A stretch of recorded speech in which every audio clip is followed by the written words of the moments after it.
Thank you very much. I'll keep this quick because the hour is getting late. I come to you from the United States, where Donald Trump is president, where the police kill several people every day, where 2.5 million people are in prison, where 2.5 million people were deported from the United States, even under Obama. When Donald Trump was elected president, we knew that we had to act immediately in the United States to make it impossible for him to push through his nationalist and white supremacist agenda.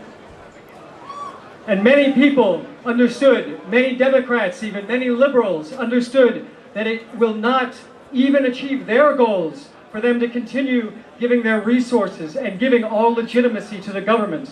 Because you give your tax money to the government, you put all legitimacy in the government, and a man like Donald Trump comes to power and can use those for anything.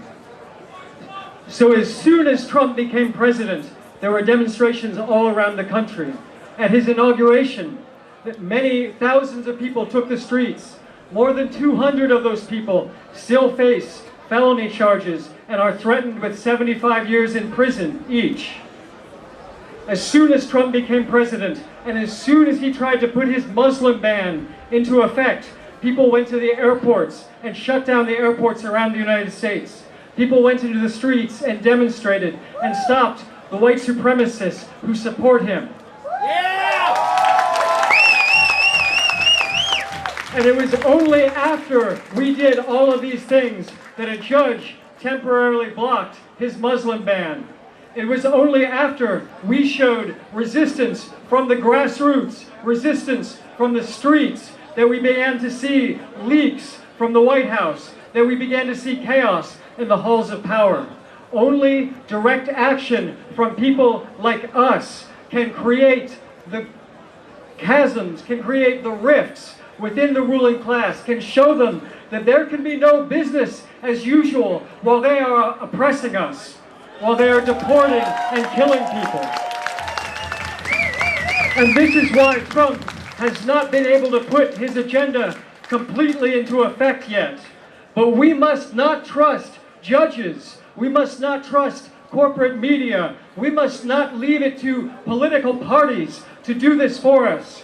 Only grassroots resistance can defend us.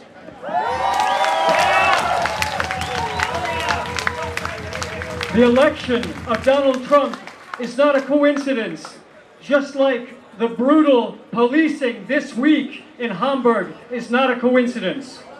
Our rulers recognize that only violent policing and control can continue to force capitalism upon us. They have no other plan for how to maintain their social order.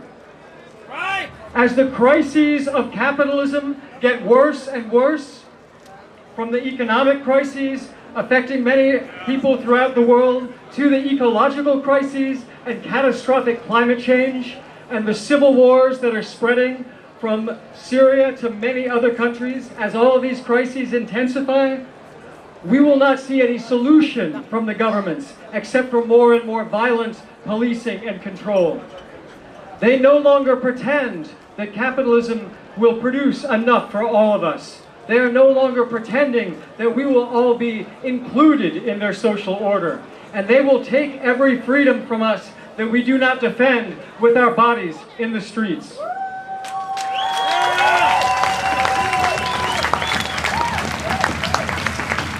We are fighting for a world based on self-determination, in which every person is free to decide what she will do with her tremendous potential.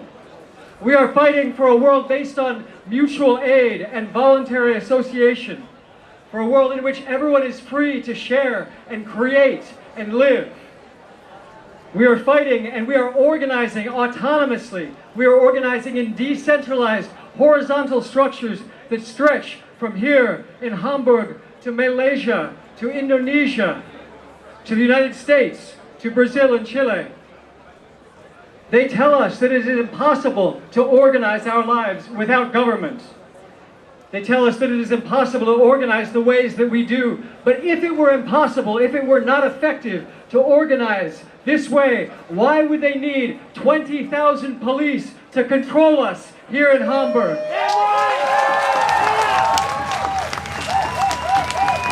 The fact is that we can make a better world. We can make another world.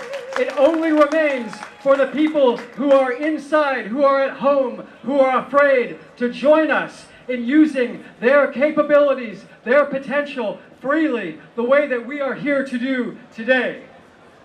And if we do not do this, if we do not take action, we can be sure that the alternative that we see will come from the right. If we do not show that we are the rebels, that we are the resistance to the governments of the world, we can be sure that Nazis and other nationalists will take the space that we leave to them. This is what I am most afraid of. This is why we have to be here. Today my friend said to me, "You are going to the Welcome to Hell demo. Aren't you afraid? Aren't you afraid of the police?" And I said, I would be much more afraid to stay at home and let them take power over our lives.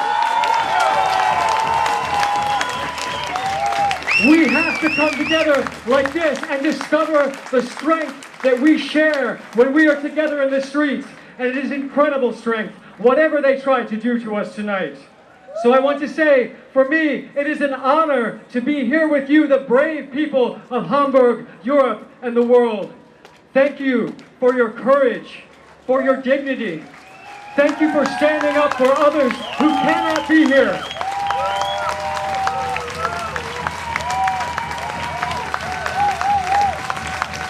We may yet show that our species can survive this dark night of capitalism and oppression.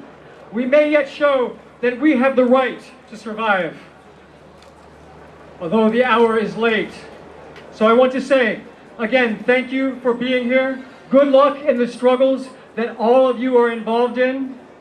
And to the leaders of the G20 and the police who serve them mindlessly, selling their obedience, I can say nothing but this: welcome to hell, motherfuckers.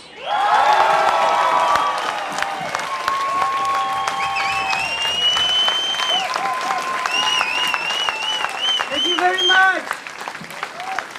Thank you, and spasibo, the activists from Russia and the US.